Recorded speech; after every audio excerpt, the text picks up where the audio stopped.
Hello, everyone, and welcome to The Build Show. I'm John Peitzman, JP, Master Coach and creator of the Build Framework.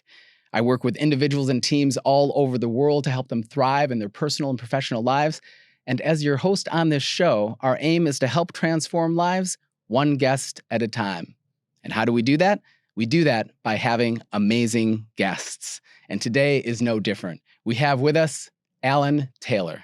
Alan Taylor is the executive chairperson of Clarity Pharmaceuticals, Australia's largest pharmaceutical biotech company listed on the ASX that derives from the benchtop of Australian science, which he has grown from a fledgling startup to a market valuation of nearly $3 billion. With a background that started with a rugby league career with the Sydney Roosters, Alan's journey into the life sciences is nothing short of remarkable. After several operations and retiring from rugby league, he pursued an honors degree in applied science, earning the prestigious university medal, and later completed his Ph.D. in medicine.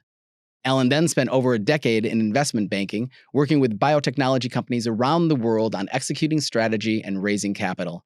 Alan's passion for translating science into life-saving cancer therapies is matched only by his dedication to martial arts, where he has competed at the world level in Kyokushin Karate and Brazilian Jiu-Jitsu, recently winning gold at the Brazilian Nationals. I'm absolutely thrilled to have him in the studio with us here today to share his inspiring journey and insights. Alan, welcome to The Build Show. JP, thanks for having me and thanks for that introduction. And hopefully I'll live up to that level of amazing people that you have on here. Yeah, well, clearly. Just hopefully maybe somewhere close. Yeah, clearly you are already there, my friend. And, we're going to dive into the build framework and run through it. And I love sharing the insights and journey that you've been on in that capacity. But also, I love to just hear what guests are excited about right now in their lives. So as we sit here right now today, what are you most excited about? JP, I'm excited to be here. What do you mean? We're going to talk some interesting, topics and those sorts of things. I'm excited to get back to the office afterwards and work on the stuff that we do. We're trying to treat cancer better in patients and without side effects is really the plan. And that's exciting. And then tonight I'll be on the mats again at jiu-jitsu. I'm excited to get there. There you go. How often do you do that? I try and get in as much as I can. Yeah. It's Friday be a special one, but usually a Monday or Wednesday. And it just takes the edge off. When you're working all the time and it's on, jumping on those mats just clears the head, clears the mind, being around wonderful people and trying to choke each other. Yeah, well, we have that in common, not choking each other, martial arts, right? So I'm with you there, and I know that it's a foundation of our success, I think, and we'll talk a lot about that, I'm sure. And, you mentioned something there as you kind of just rolled by it, but I want to make sure that I articulate it because it's one of the most amazing things I think I've ever heard, actually, which is you just said that you're working on curing cancer without any side effects. So the goal of treating cancer, because we know there's a number of ways that we've used over the years, like surgery and chemotherapy and external beam radiation, all have certain side effects to them. The goal now, science has progressed quite significantly along the way. We've become smarter, more knowledgeable, and so we can better target lesions now, cancer lesions. So our goal at Clarity is truly to do that, is to just treat the cancer and then reduce the side effects of other tissues, so excrete it out. So that's our goal. We've had some success there already, and now we're continuing to build on that success. Right. No, that's amazing. I just wanted to dive into that because you threw that away like you say it so often as a throwaway comment. It's like treating cancer with no side effects is like, hang on, because as I have understood through people that I've just talked with, not personally, but the side effects are a big deal. They are. And then that affects quality of life. Right. So the goal is maximizing quality of life while reducing the tumor's effects on the body. That's really the goal. Amazing. So, well, let's dive into the BUILD framework. For those of you who are new or need a reminder of what BUILD is all about, BUILD is an acronym. It stands for Build Relationships, Understand the Business, Implement Strategies, Lead and Inspire, and Deliver Excellence. And what I love about this show is that even though the framework stays the same, the guests are so unique, like yourself, Alan, and bring their own journey and insights to their kind of application and understanding and how they've been through that journey of build throughout their personal and professional lives. And if we look at the first category of B, build relationships, and again, the thing is, we could talk about any one of these topics for the whole, day if we wanted to. But if you think about some of the kind of key pearls in the category of build relationships for you as it relates to your personal and professional growth over the years. What comes to mind?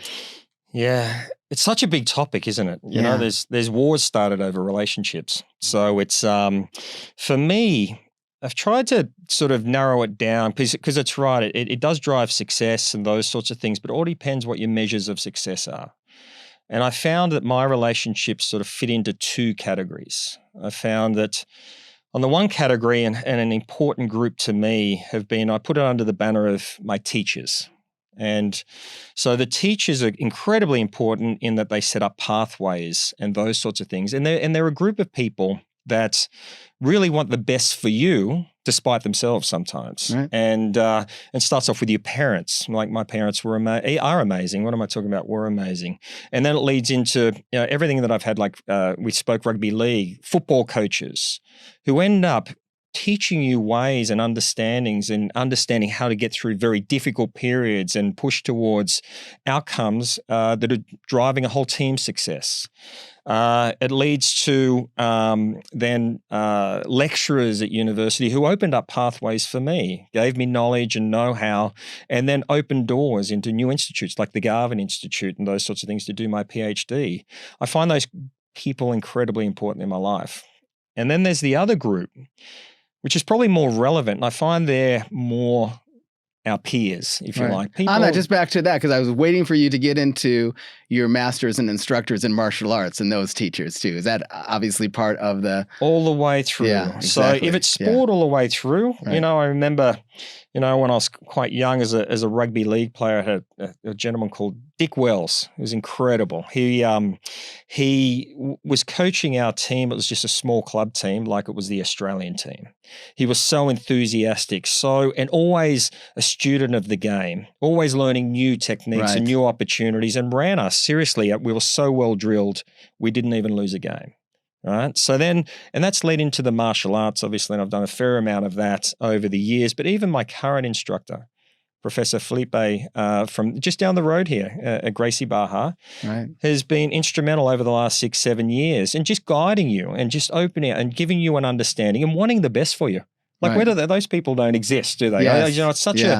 It's such a thing that I want to actually work on myself in that area. It's to give back open pathways, and I know how important it is. When you're a kid from even down the road here, from the projects, it was rugby league that provided those initial pathways for me, and it's those people who guided me through that, and to be that for someone else. And to talk so fondly, unfortunately, Dick passed away a few years ago, but we're talking about him now because he's been such an influence on my life. Right. But then all those pathways of martial arts, the martial arts are tough. It's all about learning about yourself, but having a guide through that and to teach you not only the techniques, but how to react in particular situations. In bad situations, stay clear-minded, work through the process. And which I think is an important part of the martial arts. Absolutely. And that discipline, right? And fortitude and all the things you learn that you can then apply, which is what I wanted to make sure that we connected to that learning in the martial arts as well. And you started to go to the second category, which I think you were saying were your peers. Yeah. So I think in teams in particularly, and this can be personal. I don't have any... I think personal relationships and professional relationships are the same, whether it's my best mate or someone I work with, the same, because I'm always the same person in both of those environments. But when you've had those experiences where you've been in the trenches together, where you've actually been through, whether it's transactions or grand finals or relationships and the like, and you've done those hard yards together, you get to the end of that. And it's, how close you are. It's been a long time that you've known each other and the like. And look, I'll give you an example. We did a capital raising earlier this year. We raised $120 million and we did it in 3 days. And you do that because you've built those relationships over time. I brought straight away a corporate lawyer. Dave, we're ready to go on this transaction, ready to go. He couldn't believe it was so quick, but anyway, he got over it. Bringing in the other ones, bringing in the bankers, bringing in this group, and they all know how we work together. So then that adds value because then you can implement something like that. It kicked off the Wednesday before Easter, the week before Easter Friday. We had to get it done before Easter was done. presentations all day on the Friday from 8 a.m. I had to leave at 6 p.m. because Souths were playing the Roosters. And I had a couple of you tickets have your priorities. to that. Exactly, your priorities are priorities. And 120 million? Nope. Yeah, you got my a game son was to go. devastated because he's a Rabbitohs supporter, but the Roosters won very, very comfortably. Back on Sunday with the meetings and getting through that process. And then Monday was all-day meetings. It was 8 a.m. I got out of the office at 11 p.m., did half a day Tuesday, $300 million worth of demand. Now, you can't pull that off without relationships. Right. You can't pull that. If someone's going in cold into that environment, there's no way you can get together your team that quickly to drive that level of success in a transaction at that point in time. Right. Great. Anything else on relationships that comes to mind? Well, look, I think sometimes it's important to determine what your success is. I think, I had a discussion about this not long ago about, probably your main relationship is your life partner, right? You look at, I think the number of marriages is something in Australia around about 100,000 a year. And that's wonderful. People find their love and they carry on. And then you look at the other side, and you look at the number of the divorces, and the average is about 50,000. So 50%, right? There you go. So, and then you go, well, is the measure of success that you didn't make it to life, right? That you didn't watch the person die, or is there other factors involved? And this is where I think relationships, and I'm no relationship expert. I just, live life, and relationships are very important to me. But time is probably, part of the graph because you're living over time. Right. But I think it's what you do together. And it can be a very short time you're together, but if it's just an amazing experience and where you've done incredible things, like our team, I've been involved now with Clarity over a decade, and some of them have been involved, 9, 8 years, 7 years, and we've lived this journey. It's been an incredible journey. So it's been a very, very, when we look at the experience, a very, very incredible experience over a period of time. So you're looking at that area in the curve. Right. Instead of just how long did it last, it might have been terrible the whole time. Exactly. Where the success, I think, is that area under the curve that you experience together. And I think that's, I love that. And I love that about the experiences that I have in relationships. And as I said, whether it's personal or professional, enjoying those moments. Yep. It's almost compounding at that point, right? With that time and effort that you put in. And like you said, quality, not quantity. Exactly. Is so very important. Yeah. Well, that leads us to you understand the business. So if you look at your understandings, again, both personally and professionally, I love how you don't really have a mix between those because you are always how you are, which is what I teach in the Build framework too. That's why it's a personal and professional system for, growth and development. But if you look at understand the business, there's so many things, again, we could talk about here. But what comes to mind for you to share with our listeners in the category of understand the business? Yeah, so I view this sort of fits into a category of knowledge. Yes.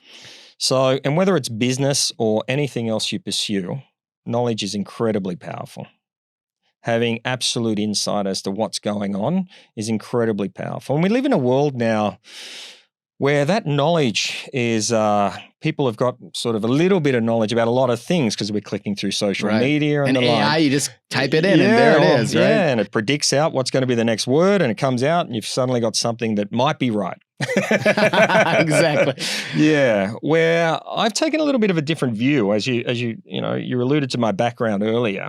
I took the road of going deep into the sciences, doing undergrad, doing honors, doing my Ph.D, and understanding how the part of science that I'm in works. And I think that's incredibly important to work and bringing on board experts, whether you're building a business, and these are areas of expertise, building a business, or whether you're doing martial arts. So I'll give you an example, an analogy. It's and I find this in sort of the startup world where you get a lot of people and they've joined a startup or they've created a startup and then they're trying to raise capital and they're doing it for the first time. Right. I give the analogy of it's like heading down to my gym tonight, right? And the mat's full of black belts and you're a white belt. You're probably not going to have a good night. They're not going to treat you bad, but they're going to control the situation. If you're walking into a room full of investment bankers with deep domain experience in life sciences, and this is the first time you've done it, you're going to have difficulty doing it. You need to be at the, the purple, brown, black belt, equivalents to them to really have an understanding and build your success. Now, understanding your business, one is your intricate detail of your domain, obviously, and we're in an area called radiopharmaceuticals, targeted therapies. You need people who understand antibodies and peptides and targeting of those lesions. We're in radiation technology, so you need people, physicists who understand that space. It's about logistics and supply chain. And so no one can be a direct, know all of those areas together. But having deep domain experience, I think, is very, very handy. And then having a capability when you're working in companies, businesses, having a knowledge of how companies work and run. So during my Ph.D, I actually started a postgraduate finance degree because I knew nothing about companies. Right. I was a simple scientist. And then spending over 10 years in the game, 10 to 15 years in investment banking, gave me a deep domain understanding of the capital markets, strategy, capital raising. And I would, I recommend people to have that. It's very handy. So when I jumped on board, and even though Clarity was not much of a company at the time, right. back, over a decade ago, that insight and being able to raise capital and having a network there allowed me to raise good capital very early on and build a company from there. Right. And I love how you tied that connection back to the B, because that's how it is. It's called centrifugal looping in the build framework. Basically, the understanding of the business actually was based upon some of those relationships that you had, right? Definitely. So that you could understand it even more deeply and meaningfully for your particular application. Yeah. And I think they go hand in hand because you can't be expected, certainly me, a simple person like me, can't be expected to understand so many areas, Right. So we have some incredibly bright people in our team at Clarity. And I think I tell our team, we need to be the smartest in the world in this space. We have great collaborations with a scientist at the University of Melbourne who's gone and built some of the technologies that we have within our company, and we're leveraging that with a phenomenal team who know their areas of expertise, and then we bring that together and we function. Right. Great. Well, that leads BU to I, which is implement strategies. And this is not just about talking about strategies and thinking about it. I love the other day I was talking to people about the difference between motion and action, right? So a lot of people are in motion. They're thinking about all the things they're going to do, but very few people turn that motion into action, actually doing it. Well, implement strategies is the action part of that. And I'd love to hear your thoughts about the category of implement strategies as we sit here today. Yeah, it's an interesting area. It's JP, it reminds me, I think it was Mike Tyson who said, everyone's got a plan until they get punched in the face. That's right. It was Mike Tyson. I think when it comes to strategies, you can look to implement the best strategies, and everyone goes through that. It's like a honeymoon period. And whether it's in a relationship, the start is wonderful, or whether you're starting something new. A startup is wonderful in the beginning because everyone's got these high expectations. But you get to that point where you get the punch in the face. And I think that's when the strategy starts to maybe sway or stagger. And so implementation of a strategy needs to get through that point. It reminds me, in Kyokushin karate, you see a lot of the karate guys go around and say, us, right? So, and the Brazilian jiu-jitsu guys do it as well, but it comes from a term called us no sishen, which means the spirit of perseverance. And in Kyokushin karate, they push it a lot. And if you look up Kyokushin karate and you go to its backgrounds, it's a full contact knockdown karate. It's bare-fisted, no shin pads, nothing except groin guard and mouth guard. And the rules have been slightly changed to belt the living bejesus out of each other until someone falls to the ground. And the whole basis of that is to continue to persevere through very difficult times and the like. And I think that was a really great, even though rugby league is probably the toughest sport on earth, that gave me a foundation of understanding, yes, you're hurting, you're doing this, trying to get through this, and you need to keep going. Don't stop. And when you're working in difficult industries like investment banking, same sort of thing. We as a team, we would be struggling through working night and day, not seeing your family for a long periods of time, working on deals and looking to close that out and persevering to make sure you can get to the end. Always be closing, ABC. Right. And then that feeds into whether it's in a personal relationships, it's not all honeymoon period. You work through those difficult periods and you need to overcome those. And it's not bells and whistles, every day. It's not sunshine and rainbows. It can be very difficult periods that you need to work through. Now, in startup land, running out of money, trying to build things, trying to develop new assets that you don't even know whether there's an opportunity at the end of the day to develop them or whether they're going to be successful. These are all things that you need to persevere through. And I find that that's really when you're coming to implementation of strategies, that's the key thing. How do you fight on? How do you keep driving? How do you know when it starts getting hard? What are you going to do? How are you going to react? And I think when it comes to, even sometimes the strategy doesn't need to be perfectly right. It's about not giving up. Right. I love that. And I love that quote too. Everyone has a plan until you get punched in the face. And I love how you're tying it to the deeper meaning, which is really, it's about making sure that you're implementing it and doing it and going forward, even when the tough times are right in front of you and you're needing to persevere. And, I look at you, you're obviously in very good physical shape, mental shape, you're very sharp and all this stuff. Do you have any strategies personally that help keep you in top condition for our listeners that you can share as far as, I don't know if it's diet, nutrition, exercise, all the basics, or is it just that same thing of persevering and no matter what, staying on some sort of schedule that maintains health as a priority, perhaps?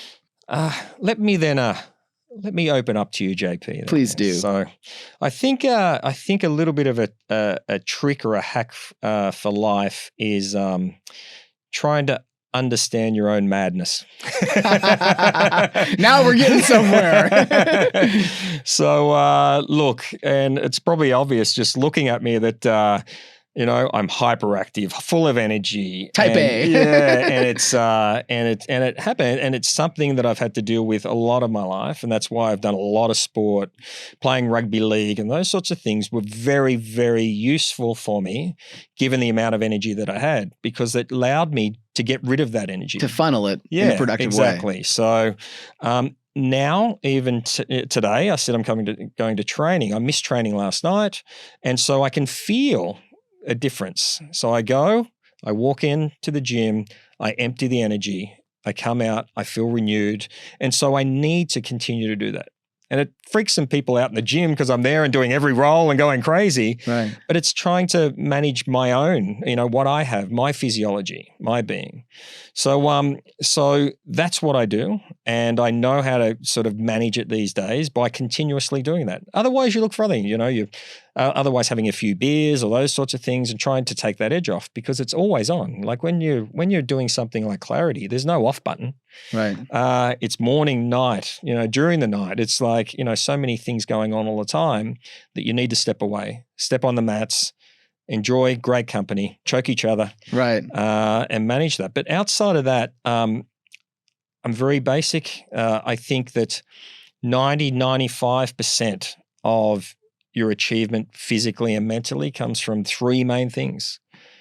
Let's say four main areas, I would say. And it's not going to be too exciting for your listeners. I apologize for that. But sometimes the basic common sense stuff is not common practice. I'll tell you what, lay it on us. It's not getting into ice baths. It's not, all these little fad things or starving yourself and those sorts of things. Four things. Eat well.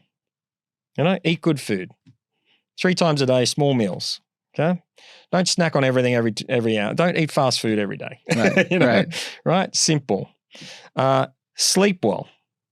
And we've spoken about the whoop. Yes. I realized about 5 years ago, I would train late at night. I couldn't sleep. I'd go to sleep at about 2 a.m. in the morning. I'd wake up the next day, feel terrible, started wearing a whoop and realized that my sleep is appalling. Right. Started to focus on sleep. It was probably the greatest change that I've seen in the last 5 years. Awesome. Right? Train hard. Get it out. Right. And get it out regularly, 3, 4, 5 times a week, more if you can do it, right? And go at it. We do, I train with my eldest daughter. We do CrossFit and jiu-jitsu, right? Go there, walk in the door, get it out.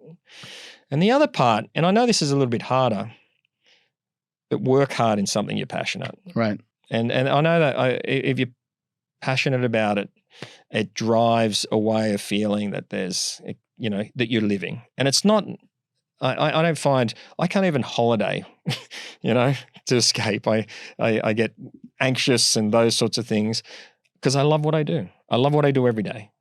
And why do I want to escape that? It's, right. So I'm sure every now and again I need a break, given I've just got back from the US and I probably have a bit of jet lag still and those sorts of things. But when you love so much what you do, it's just so much fun. I love it. Eat, sleep, train, and have a passion. There you go. You heard it here. Sorry. No, that's good. Well, it actually transitions. There's no tricks. Well, that's a great transition into the next category, which is L, lead and inspire. Such an important category in the build framework. And we just talked about leading and inspiring a little bit in the areas of health and fitness. What else comes to mind for you in this all-important category of lead and inspire? Yeah, that's also an interesting area, isn't it? I like to, I'm more of a team-oriented person. And, in the context, and maybe I use clarity as an example.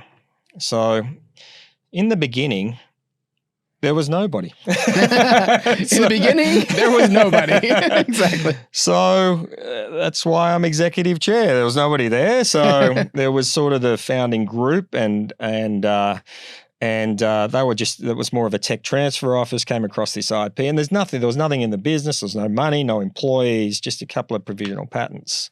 So when you talk about leadership in that, there's no one there. So, you step into that point. And, but then, particularly in the context of clarity, it was, not even the people that was sort of around that founding would come in. Right. That's how bad it was. Well, I actually said no to it first. So it was like, here you go. What do you think of this? I said, I think it's crap. I don't even know what you're talking about. Companion diagnostics or something.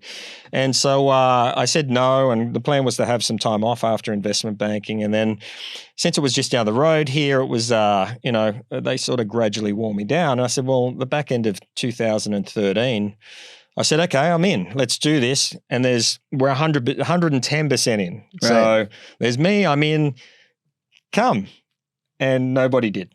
So I said, well, I'm in. And I had to raise capital straight away. And then I started to, even get more driven and understand what this opportunity was, and then was able to attract people because they didn't want to start in a startup that had no money. Right. Who would want to do that? Only crazy people.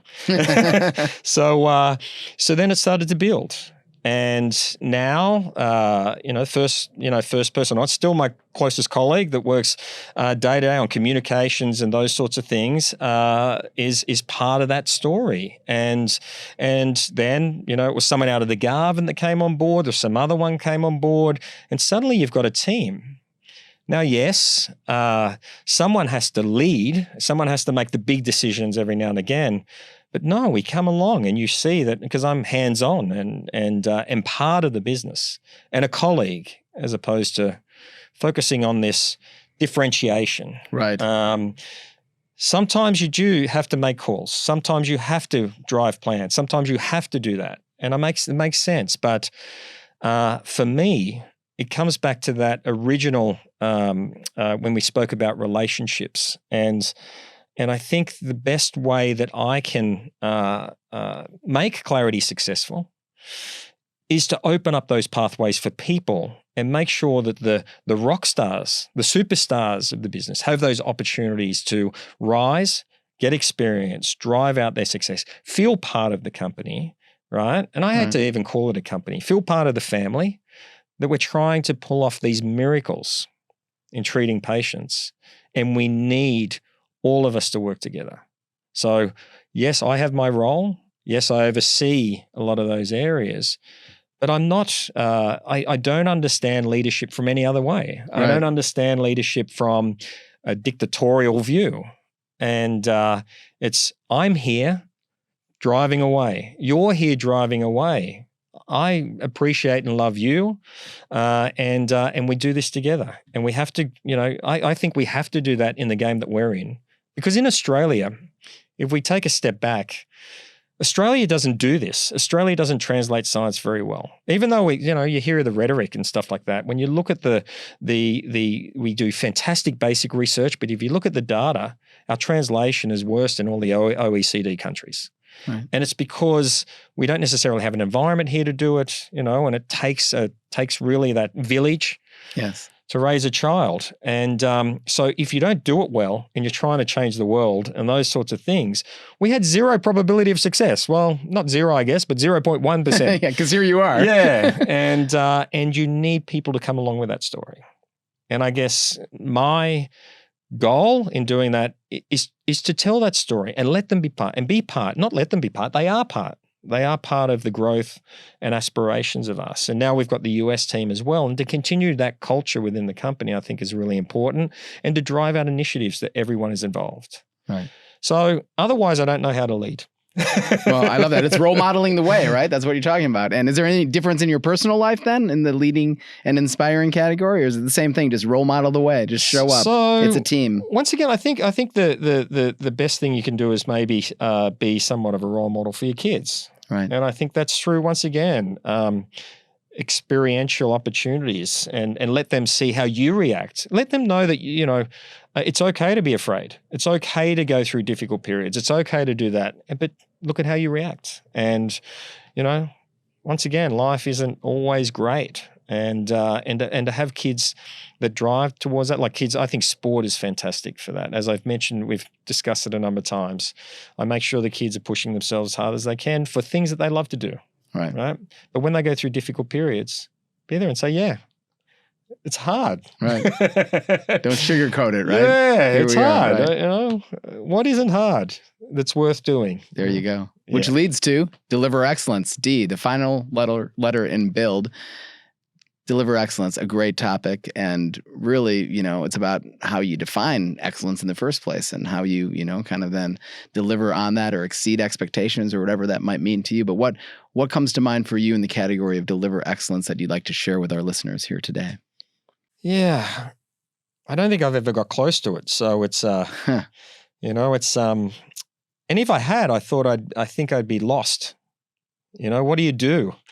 How do you grind out? And like in jiu-jitsu every day, I learn something new and it's never complete. And I think that's part of the fun. But I, once again, probably reflect, and I touched on him a little bit earlier, and it probably started to drive, and we've got the grand final this weekend. Right, the Rugby League grand final, Penrith and Storm. And I don't support any of those teams, but there's a player, Cleary, number 7 for Penrith, and he's the epitome of what I'd consider driving towards excellence. He's the first to training, last to leave, drives out, and it's such a role model for kids to do that. He works hard. He's grown up in the public eye, and the stuff that he's missed out in the past, and he's missed representative teams, or he's been kicked out, and he's continued to progress, and he's continued to focus. Because I think sometimes when you win too easy, you're not even anywhere near excellence, right? And then you're giving up or you're getting smashed and so I think sometimes that grind is very important to think that you're not even close to excellence, but he's a fantastic footballer. Right. And so when I look at my own experiences, and I'll come back to that Dick Wells from the Paddington Colts in the early days of the Roosters, his enthusiasm and once again, and his focus on the game and knowledge and know-how, and we were so well drilled. Because you're doing the yards, you're doing the time. And I think when from the martial arts, when you step up and you want to spar with someone or you're going to compete in a tournament, the ones who have done the work. Right.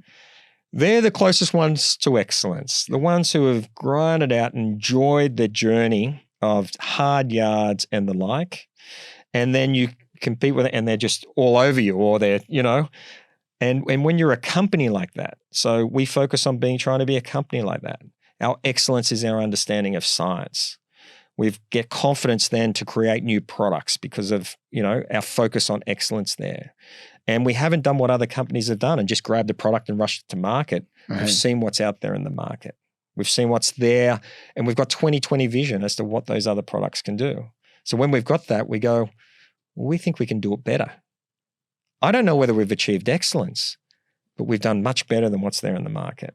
And this gives us the confidence then to say, we think we've got a best-in-class product. Now we're proving that out.